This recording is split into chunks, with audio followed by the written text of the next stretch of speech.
Hey AIS, it's me, Amy Rosen, your friendly national president. I'm here to not only update you on how week 1 went, but also to sort of introduce you to week 2.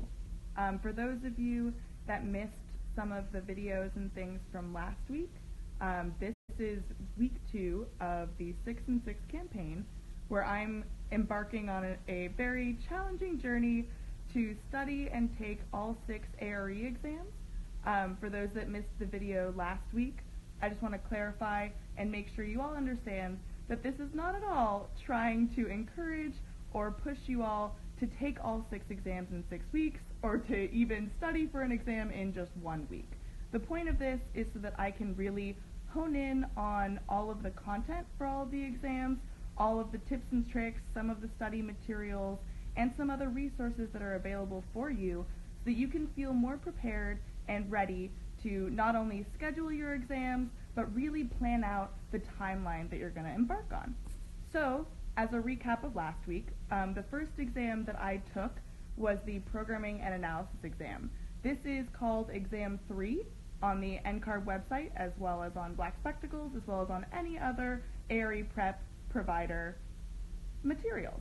That exam, for those that missed my update on Friday, I had failed that exam, but that's not stopping me. I'm going into week 2, and I'm studying for project planning and design.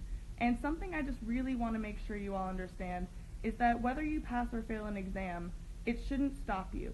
After speaking with NCARB, a lot of people typically pass all 6 exams over the course of 2 years. That's average. But that doesn't mean that if you take longer than that, that's bad. It doesn't mean that if you take less than that, that's bad. The point of it is that it's all about motivation and perseverance and getting through all of them and making sure that you're competent enough to actually serve as a licensed architect. Because don't forget, when you pass all these exams and you get all of your AXP hours and you've gotten the education requirements, you are expected to protect the health, safety, welfare of the public. That's a really, really big responsibility.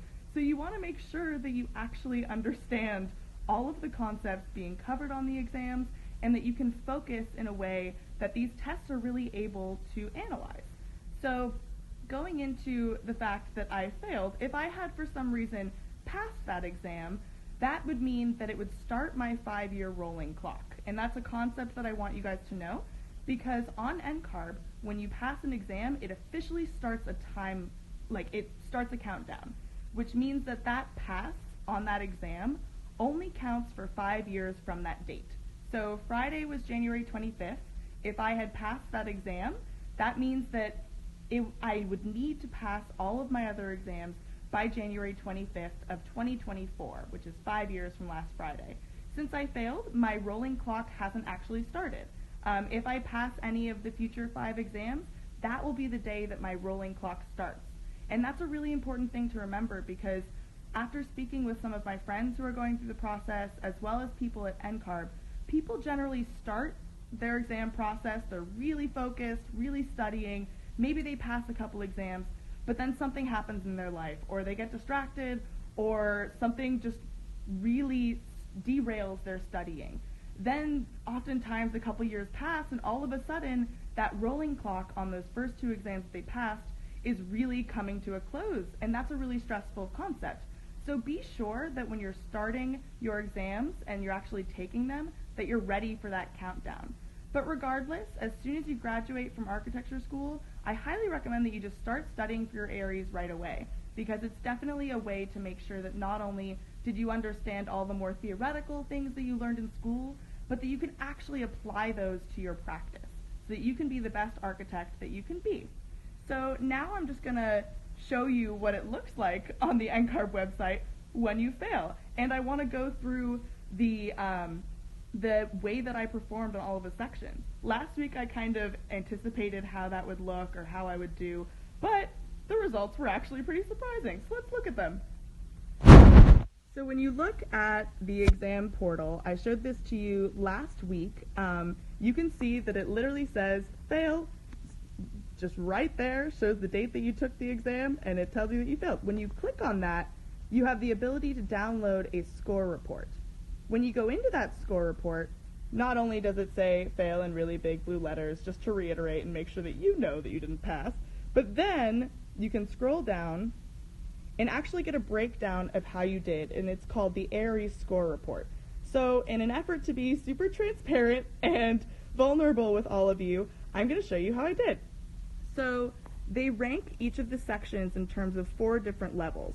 Level 1 means that your performance at that level exceeds the minimum performance necessary to demonstrate competency. And they use the word competency in all 4 of these levels because, just to reiterate to all of you, if you pass this exam, that means that you're competent in that area of being a practicing architect. These exams are really trying to make sure that you can go out and protect the health, safety, welfare of the public.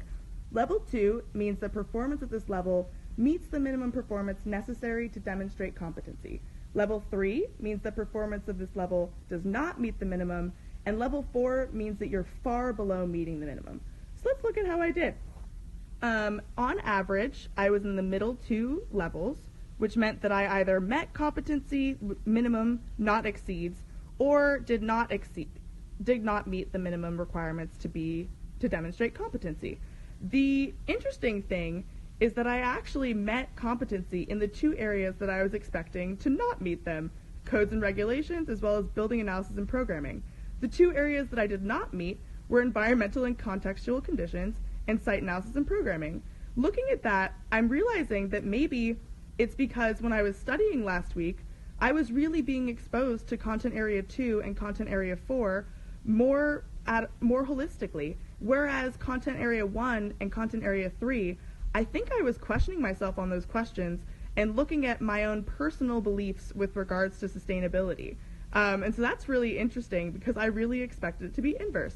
But looking at that, it showed me that I wasn't completely below, I wasn't super high, so I definitely would need to study more and utilize resources in order to fully meet the performance necessary to demonstrate competency. And to be honest, I'm looking at this, I'm really glad I didn't pass, because I wouldn't trust myself going out and building a building if I wasn't at level 1, for instance. I'm really hoping that when I inevitably pass this exam, I get level 1 all the way across, so that not only can I trust myself, but my future clients can trust me. So now, let's transition into week 2. Looking at the ARE 5.0 handbook, the second exam that I'm taking is project planning and design. This one is exam 4 in the handbook, following immediately after programming and analysis, which is the one that I did last week. So this exam really pulls from the content from programming and analysis, and you can see the sections. There is section 1, environmental conditions and context, section 2, codes and regulations, section 3, building systems, materials and assembly, section 4, project integration of programs and systems, and 5, project costs and budgeting, and then some references.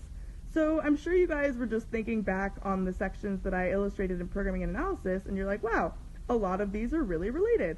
And that's because this takes all of the concepts and ideas that you were looking at in programming and analysis and brings it beyond simply the more abstract and more general concepts that are illustrated in programming and analysis and really brings you into the specifics.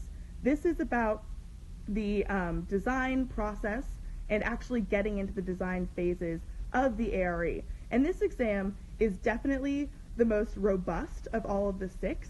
As you can see, there's 120 items. The test duration is 4 hours and 15 minutes, and the appointment duration is 5 hours. This is because you get another break, and there's obviously those few things at the beginning and the end that extend your appointment duration.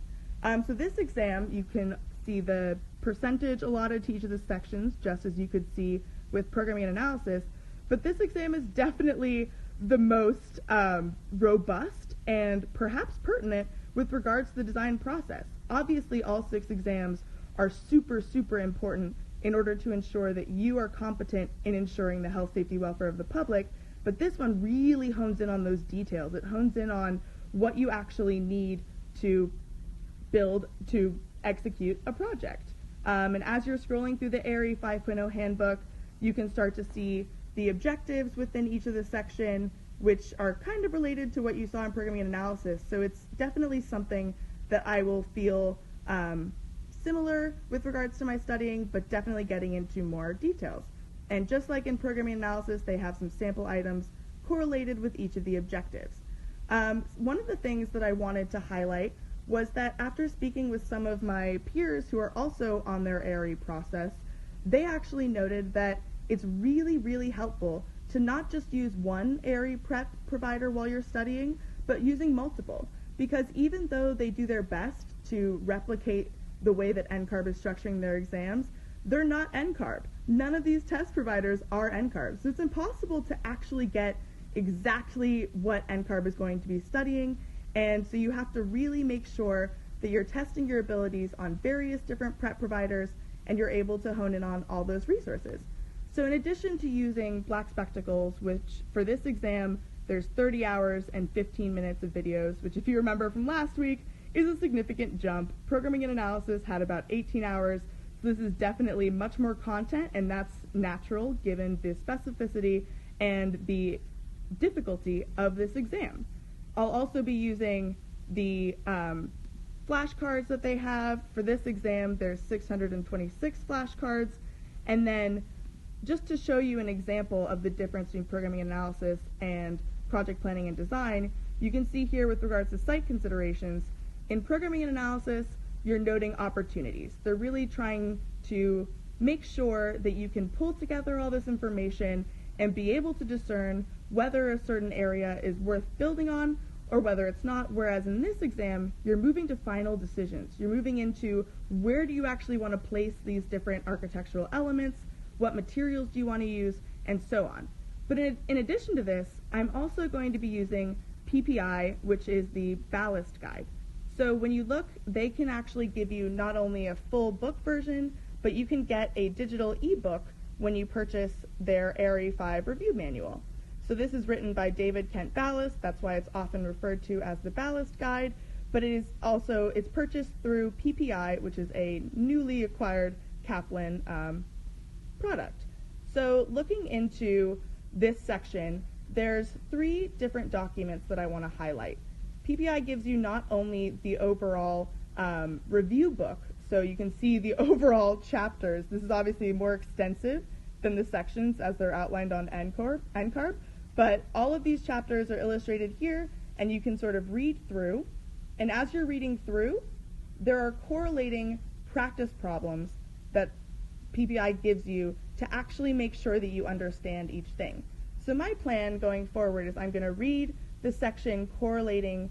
So let's say I'm looking at 12, I'll read through section 12, and then go into the practice problems and quiz myself, make sure that I'm actually ready to potentially take this exam. And the beautiful part about this is that not only do they have practice problems, but they have really thorough solutions that illustrate why a particular answer is correct. So I'm planning on maybe doing 3 to 5 questions at a time, going into the solutions page, seeing why I got them wrong, seeing why I got them right. Let's say I answer something really confidently, then maybe I don't need to read that answer as thoroughly. If I'm questioning whether my answer was correct, then I definitely want to make sure I understand why I was questioning it and why the solution is the solution. And if I definitely don't understand it, then obviously I'm going to want to read through this and maybe go back to the review manual and make sure that I fully hone in on that topic, make sure I fully understand why that concept and that answer is the way it is. They also have practice exams. These practice exams, unlike the ones by Black Spectacles, are not timed, but it's an opportunity to start to quiz yourself and start to just go in and practice and get ready for the exam. So that's pretty much the basic overview of my plan for this week. I'm going to be utilizing both Black Spectacles and the PPI Ballast Guide because I really want to make sure that I have 2 different perspectives with regards to the study materials, and I'm hoping that this will make me feel even more prepared. Obviously, doing this in 1 week, so not expecting too much, but I just wanted to make sure that you guys saw some of the resources I'm utilizing and how I'm really shifting gears a little bit. So keep up tuning in on Wednesday. I will be sharing with you some more details about what I'm learning about this exam, some other resources that I come across that might be useful for you. And then on Friday, I will be going right back to that Prometric Center I went to last Friday, taking this next exam, and seeing how I do. So yeah, thanks for tuning in. Talk to you guys later.